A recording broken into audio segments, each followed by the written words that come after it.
No one remembers his name. That is the first thing they removed. In the ledgers where every body was counted, his line was left unfinished. A number without ink, a space where punishment should have been recorded, but wasn't. On plantations where silence was enforced with precision, his silence was different. It was not fear, it was absence. What they never wrote down was how often his name was spoken in whispers. He arrived like all the others. No announcement, no explanation. A body folded into the system, expected to break at predictable points. The overseer marked him as ordinary, male, able, replaceable. The plantation had rules for men like him, rules that never bent, except once. The first incident should have ended him. It always did.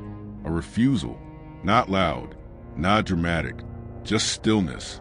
The kind that irritates authority more than violence ever could. When ordered to move, he didn't. When shouted at, he didn't flinch. When threatened, he looked through the man holding the whip, not at him. No official record explains what happened next. The overseer raised his arm. Witnesses later said the air felt wrong, as if something had stepped between the whip and its destination. The arm did not fall. It froze, not out of mercy, out of uncertainty. The kind that makes men forget who they are supposed to be. That night, no punishment was recorded, no explanation offered. The ledger remained clean. Those who knew never spoke again, at least not aloud. The other enslaved people noticed first. They always did. Patterns of survival were learned in silence. They saw how guards avoided standing too close to him, how orders were passed around him, not through him, how discipline stopped at his shadow. He worked, he ate, he slept, untouched. That was the beginning of the discomfort. On plantations, punishment was theater. It reminded everyone of the rules. Pain was never private. But with him, there was no performance. Only omission, a missing ritual. And omissions are dangerous. They invite questions. What they never wrote down was how authority reacts when its rituals fail. The second incident came weeks later. A tool went missing. A small thing, easily replaced. Someone had to be blamed. Someone always did. The overseer pointed at him, not because of evidence, but because deviation invites correction. He was brought forward. The crowd gathered. This time the whip was raised higher. This time there was anger. This time there were witnesses prepared to see blood. Instead, there was delay, a pause that stretched too long. The overseer's voice faltered, not cracked, faltered, as if the words he'd spoken 1,000 times no longer belonged to him. He lowered the whip without striking, muttered something about confusion, about checking the storehouse again. The tool was never found. The punishment was never delivered. That night, the guards argued, quietly. Some said he was protected. Others said cursed. One said he'd seen men like this before, and none of them ended well. No one explained what that meant. What they never wrote down was how fear changes shape when it cannot attach to pain. By the third incident, the silence had spread.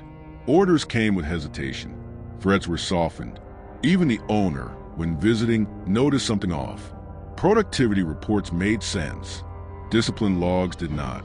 One name appeared only where labor was recorded, never where correction should have been.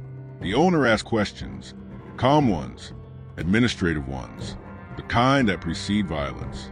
No one answered clearly. They said he was compliant. They said there had been no need. They said nothing had happened. None of that was true.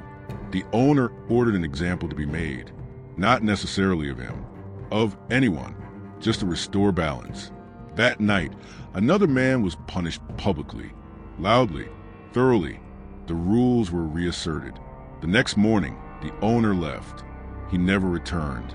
Years later, in a different ledger, a clerk would note that the plantation had changed hands abruptly.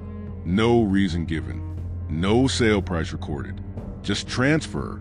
What they never wrote down was what the owner said before leaving, or why he refused to look at one particular man standing in the field as he mounted his horse. From that point on, the silence around him thickened. Even the enslaved avoided meeting his eyes, not out of fear of him, out of fear of what surrounded him. A gap, a distortion, a rule that no longer applied. He was still enslaved, on paper, in labor, in body. But punishment no longer reached him, and no one could explain why. Rumors don't need facts. They need patterns. And the pattern was clear. Whips broke on other backs. Chains closed on other ankles. Hunger found everyone except him. Not because he was fed better. He ate the same rations, slept on the same ground, worked the same hours. But consequences slid off him. The elders noticed first. They remembered older stories. Ones told before plantations had names, before laws pretended to be orderly. Stories of men who stepped wrong in the world and caused reality to hesitate. They didn't say this out loud. Out loud, they said nothing, but silence is a texture, and his was different. What they never wrote down was how many times he should have died. Illness swept through the quarters one winter. Fevers took strong men. Women collapsed in the fields. Children disappeared from the census overnight. He fell sick. They saw it. His breathing slowed. His skin burned. Someone covered his body, certain he wouldn't rise again. By morning, he stood up. No celebration followed. No relief, only distance. Even survival can be disturbing when it breaks expectation. The overseer kept his distance after that. So did the guards. Orders were delivered indirectly. If he was needed, someone else told him. No one wanted to be the one whose authority failed again.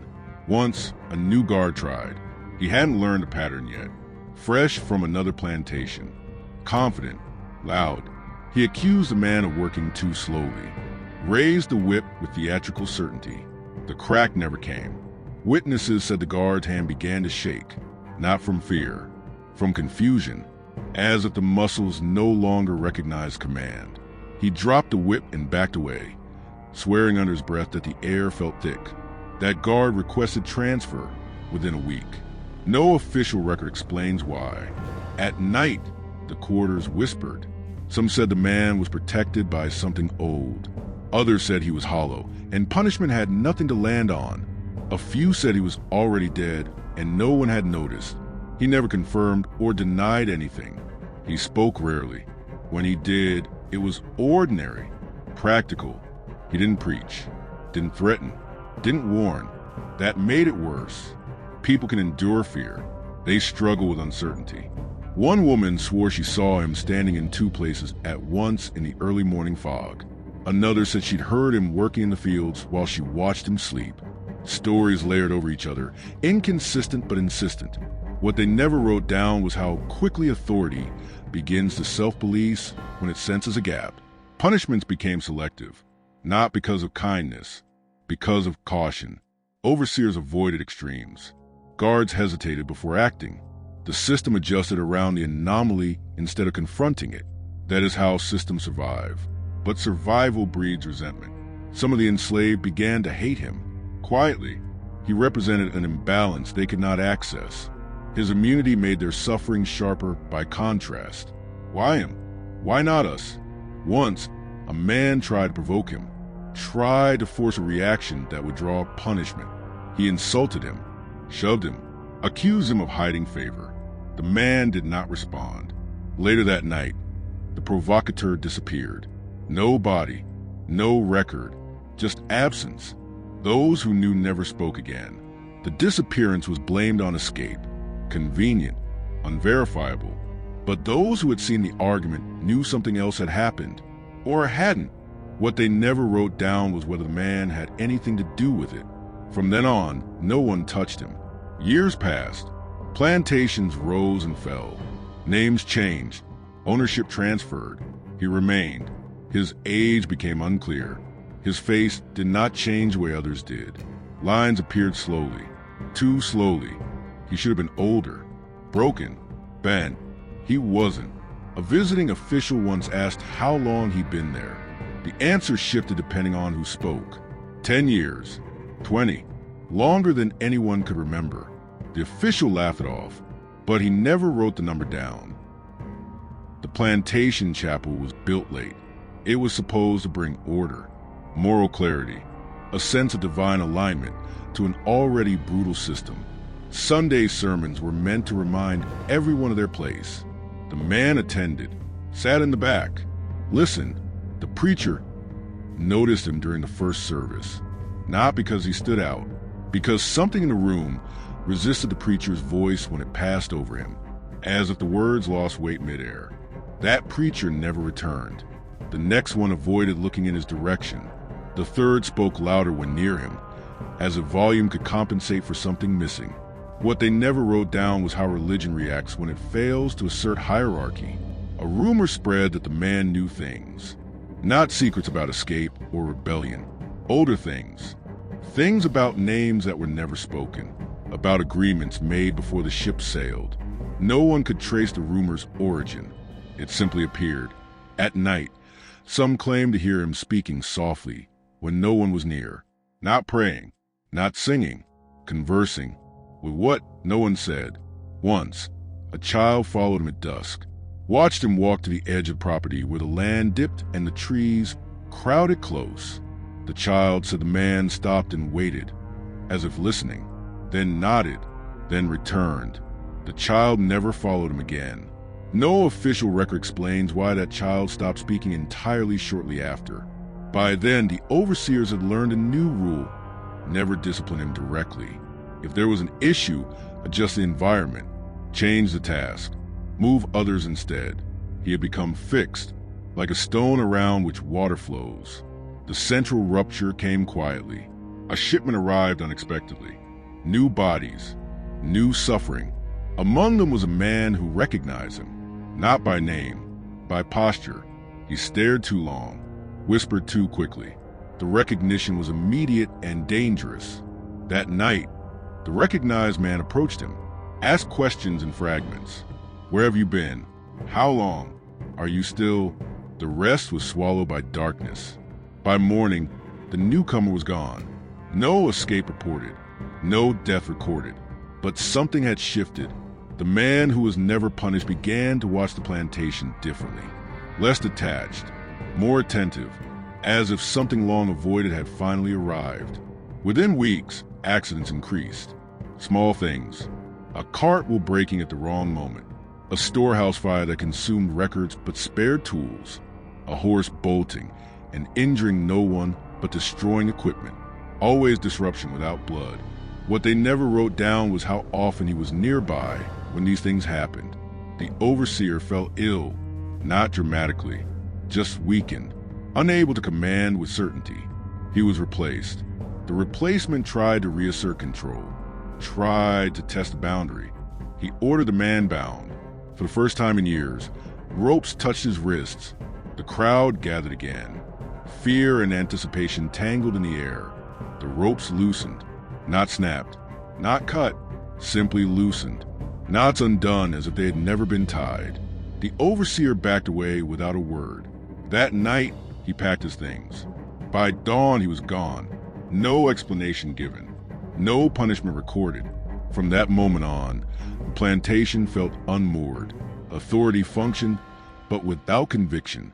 Orders were issued, work continued, but the underlying certainty was gone. People began to leave. Some escaped. Others were sold. The plantation shrank. The man remained. What they never wrote down was when the war rumors reached the region, they sounded distant, abstract, like weather reports from another continent. Change was coming. People said, freedom. Others whispered. The plantation listened with practiced skepticism. The man listened too, but differently. He began to move at night more often, not hiding, observing, standing at thresholds, doorways, borders, as if measuring something unseen. An elderly woman asked him once, very quietly, what would happen when the rules ended. He did not answer immediately. Then he said, some rules don't end. They just lose their witnesses. That was all. When emancipation finally arrived, it came on paper first. Proclamations read aloud.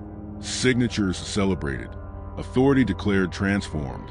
On the plantation, nothing changed overnight. Chains remained. Labor continued. Confusion reigned. The man was still there, now technically free, but unchanged in posture. in presence, in distance. Former overseers avoided him entirely. Former enslaved didn't know how to approach him. He belonged to a structure that had collapsed, yet he stood intact. What they never wrote down was how freedom can be as disorienting as captivity. Some left immediately. Some stayed, unsure where to go. He stayed too, but not out of uncertainty, out of something else. Records from this period grow thin. Names blur, dates overlap. But one thing remains consistent: references to the man who was never punished. Always indirect, always anonymous. A government agent visited months later, tasked with assessing conditions. He asked about violence, about discipline, about abuses. When asked directly about the man, the room went quiet. The agent wrote nothing. Later, he would claim he remembered the visit clearly, except that man, except that moment, as if his memory skipped a line. The plantation dissolved soon after, buildings abandoned, fields reclaimed by weeds, people scattered. The man walked away one morning, alone, no destination recorded. That should have been the end. It wasn't.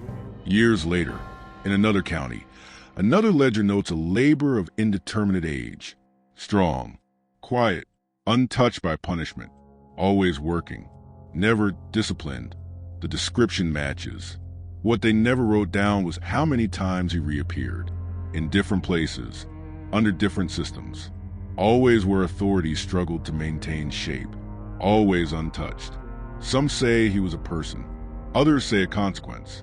No official record explains why he was never punished, and no one who tried to explain it ever finished the explanation. Toward the end, the mentions become stranger, not fewer, stranger. A freedman's diary speaks of meeting someone who knew his grandfather's name though it had never been written down. A court transcript references a witness who refused to swear an oath because he was already bound elsewhere. The witness disappears from the record mid-sentence. A preacher writes of delivering a sermon and realizing afterward that one man in the congregation had not aged since his childhood. The preacher burns a notebook. What they never wrote down was whether these were the same man, or whether the system had learned to fracture itself. One final document exists, undated and signed, a note tucked into the back of a land registry book. It reads, "There was one who remained when punishment failed. He did not resist.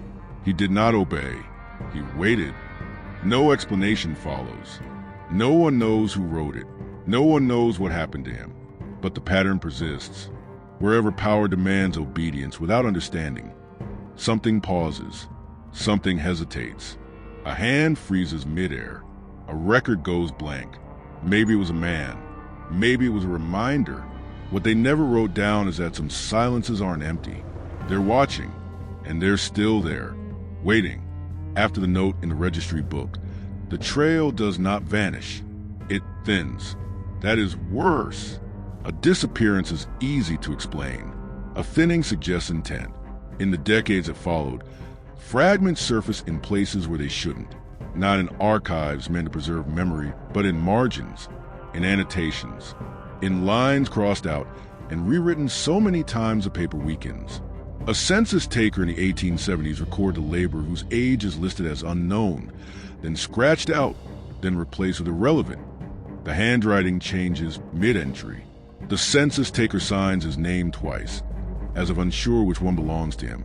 No official record explains why that page is water-stained, though the surrounding pages are dry.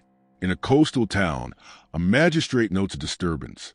No crime, no violence, just a crowd refusing to disperse because one man standing among them could not be ordered. The magistrate dismisses it as hysteria. Later, he adds a line in smaller ink. Authority felt optional. He never uses that phrase again. What they never wrote down was how power reacts when it realizes it is being observed. Factories replaced plantations. Wages replaced chains. The language changed. The pressure did not. And still, the same absence appears. A worker who cannot be disciplined. A man who is never fined, never jailed, never struck. Not because he resists, because attempts simply fail. A police report from the 1890s describes an arrest attempt that never completed. The officer writes that he reached the man's arm and felt no resistance and no compliance, as if the concept itself slipped away. The officer resigns 2 months later. No reason given.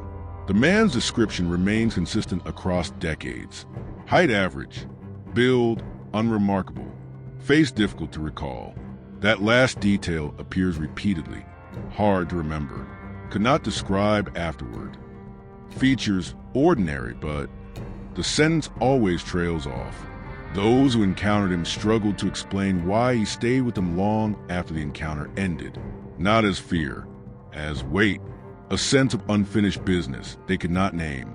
What they never wrote down was whether he aged at all. Some documents suggest yes, others contradict them. A photograph from the early days of photography shows a group of workers standing stiffly. One face is blurred not by motion, but by something else. The blur does not follow the light. The photographer wrote on the back, "Plate intact, subject unclear." He never took another photograph. By the turn of the century, mentions become rarer, but more deliberate, as if writers had learned to hide him better, to speak around him instead of naming the absence. A factory owner writes to a colleague about a man who changes the mood of a room without speaking. A union organizer writes to someone who listens, says nothing, and leaves authority uncertain of itself. None of them connect the dots. Or perhaps they do, and choose not to. What they never wrote down was whether the man understood what he was, or if understanding even mattered. The last confirmed sighting, if it could be called that, comes from a notebook found after a fire. The fire itself is suspicious only in its restraint. The building burns. The notebooks char. But this one survives, edges blackened, center intact, as if the fire stopped where meaning began. The entry describes a conversation. The writer does not identify himself. He describes meeting a man during a dispute between workers and management. Tensions high, voices raised, violence expected. The man stands nearby, silent. When the first blow is about to fall, it doesn't. The crowd hesitates. Someone laughs nervously. Someone else lowers their hand. The dispute dissolves without resolution. The writer asks the man later who he is. The man answers, "I am what remains when punishment stops working." No further dialogue is recorded. The writer adds a final line. "I do not think he meant it metaphorically." After that, the notebook ends. No continuation. No explanation. What they never wrote down was whether this was the same man, or whether the pattern had learned to speak for itself. Historians dismiss these fragments as coincidence, folklore, psychological projection. They say systems don't break because of individuals. They say authority adapts. That punishment evolves. They are correct, mostly, but every system leaves residue. Excess, a remainder that does not fit the model. Something produced by cruelty that cannot be disciplined by it. In the era of slavery, punishment was precise, ritualized, public. Its failure was unthinkable. And yet, there was one who moved through it untouched. Not because he was powerful, but because power could not locate him. No official record explains why. Perhaps because explanation itself is a form of control, and this was something control could not reach. Perhaps because writing it down would give it edges, and edges invite confrontation. Those who sense the truth chose silence instead, because silence, too, is a strategy.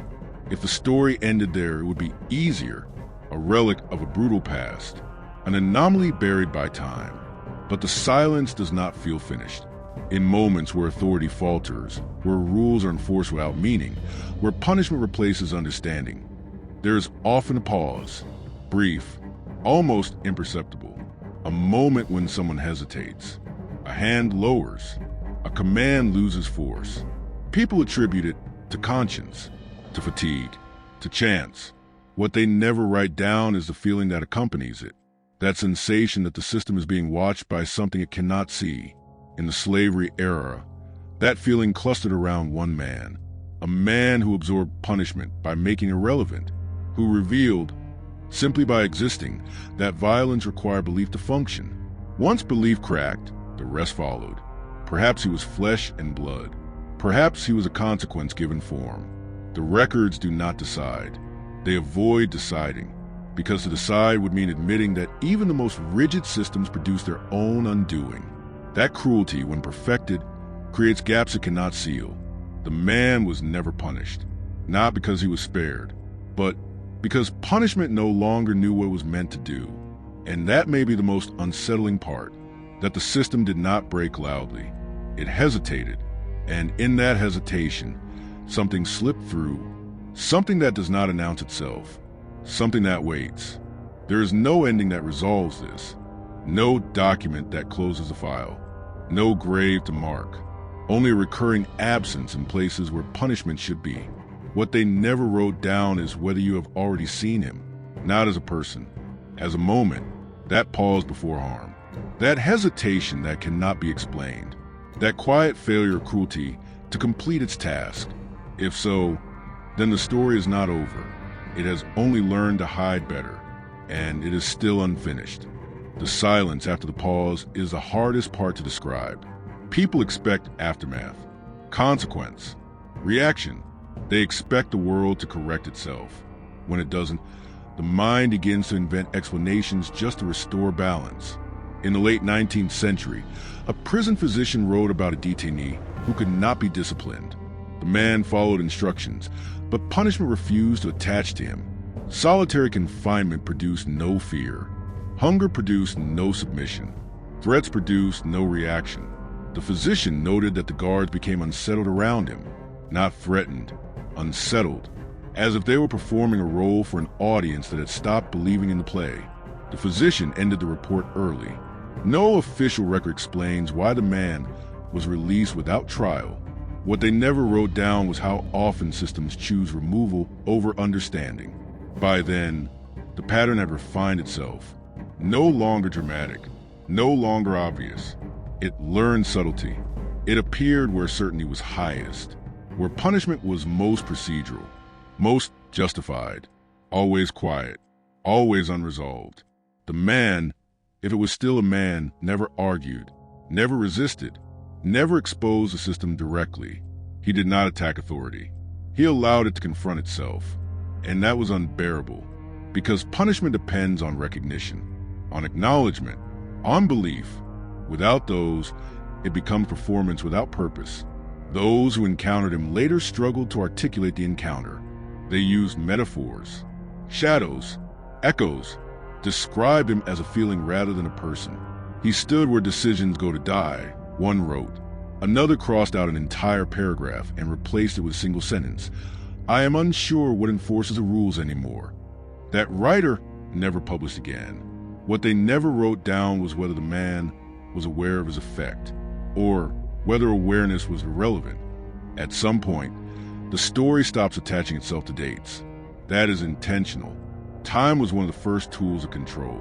Schedules, deadlines, sentences measured in years. To exist outside punishment is to exist awkwardly inside time. Some accounts suggest the man aged normally but unevenly.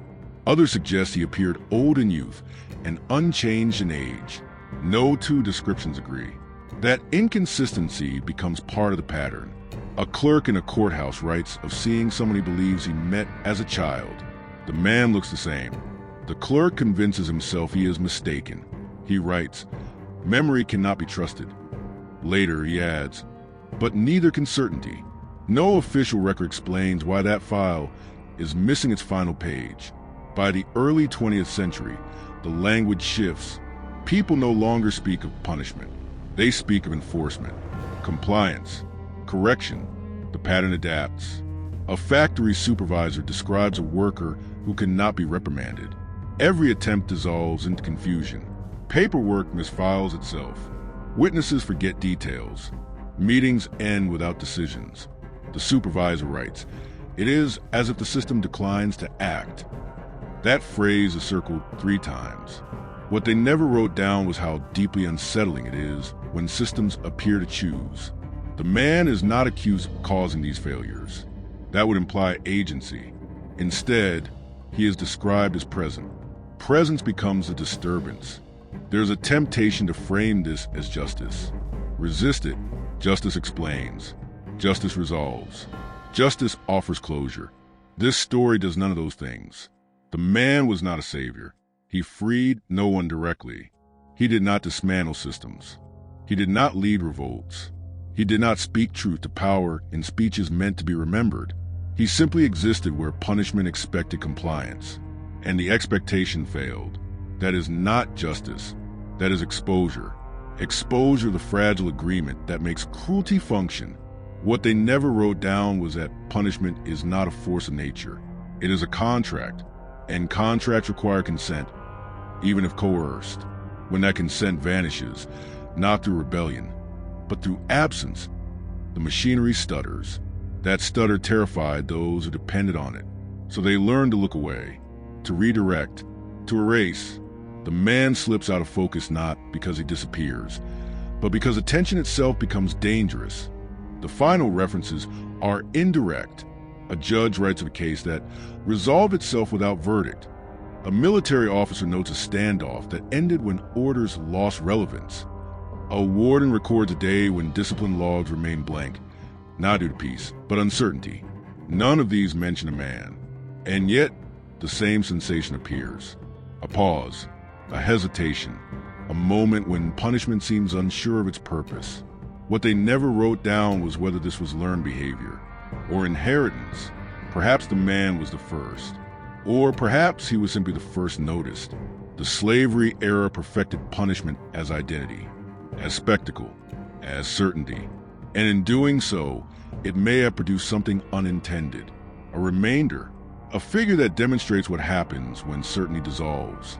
Not violently, quietly.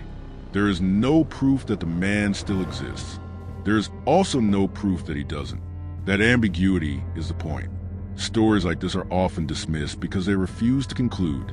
They offer no moral, no lesson neatly tied with consequence. They leave something open, unfinished. That is why they endure, because unfinished things demand attention. What they never wrote down is that some histories are not meant to be understood, only noticed, only felt. A disruption in expectation, a silence where pain was scheduled, a man who was never punished, and a system that never quite recovered from realizing it didn't know why. The documents stop, but the sensation does not. Long after the last ledger closes, after ink gives way to memory and memory thins into rumor, the same disturbance repeats itself in smaller, quieter ways. It no longer needs a name. It no longer needs a body that can be pointed to. It exists as a fault line. In the slavery era, punishment was loud enough to be seen. Its failure was therefore visible. Later, when punishment learned to hide behind procedure and language, its failure became harder to locate, but it did not disappear. What they never wrote down was that the man may have been the last moment punishment was still honest about what it was. After him, it learned to disguise itself. That may be why his presence feels heavier the further one moves away from him, why the absence grows louder. Because once something reveals the mechanics of control, control has to adapt. It cannot return to innocence. The man did not destroy the system. He showed it its own reflection. And reflections are difficult to forget. Somewhere, perhaps, there's a final witness. Not someone who saw him clearly, but someone who felt the shift without knowing its source. They would describe a moment when authority expected obedience and received nothing, not resistance, not defiance, just an absence where reaction should have been. They would struggle to explain why that moment stayed with them, why it returned at night, why it made certainty feel fragile. What they never wrote down was that fear does not always come from threat. Sometimes it comes from the realization that the rules you believed in may not apply universally, that they may depend on participation, that someone once stepped outside them without stepping away. If the man was real, he left no descendants. If he was symbolic, he left no instructions. That too is unsettling, because it means there is nothing to prepare for, nothing to guard against, nothing to name, only the possibility that under certain conditions, punishment exhausts itself, that it reaches a point where it no longer knows who it is for. The slavery system collapsed for many reasons: economic, political, military, But systems rarely collapse all at once. They fracture internally first, quietly, in places no one wants to examine too closely. What they never wrote down was whether the man was one of those fractures, or whether he was what slipped through them. There is a reason stories like this survive without detail. Detail invites analysis. Analysis invites control. This story resists both. It refuses to give you a face to recognize, a name to research, a date to verify. It offers instead a sensation, a pause, a hesitation, a moment when power falters without explanation. Those moments are uncomfortable. They suggest that the structures built to dominate may rely more on belief than force, more on shared agreement than inevitability. And that agreement can thin, without warning. Perhaps the man understood this. Perhaps he did not. Perhaps understanding was never required. Perhaps all that was needed was someone positioned precisely where punishment expected to land, who did not move to receive it, not in rebellion, not in courage, but in absence. That absence was enough. Enough to make authority hesitate. Enough to make records falter. Enough to make history look away. If you listen carefully to accounts of cruelty failing, really listen, you will notice the same language repeating. Something felt off. The moment passed. It never happened. These are not explanations. They are evasions. What they never wrote down was that these evasions protect the same thing the silence protected on that plantation. The illusion that punishment is absolute, that it always works, that it needs no consent. The man who is never punished does not ask to be remembered. He does not demand belief. He lingers only as a question the system could not answer. Why did it fail here? Why did it hesitate?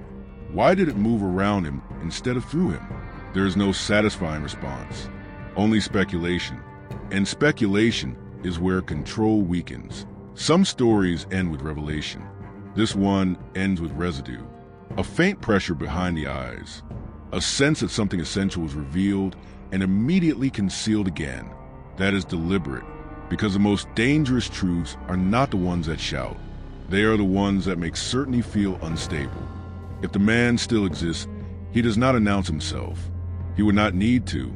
He would be present only as a disruption, a moment when punishment expects submission and receives nothing at all. No resistance, no compliance, just a pause long enough to be noticed. What they never wrote down is whether that pause belongs to the past, or whether it waits for conditions to repeat themselves, whether it appears only once, or whether it is always nearby, dormant, until systems overreach. History cannot answer that. It avoids a question, and so the story remains unfinished, not because records were lost, but because completion would imply containment. And this was never contained. A man who was never punished. A system that never understood why. A silence that learned how to endure. And a hesitation that still lingers quietly wherever punishment expects to be obeyed without question.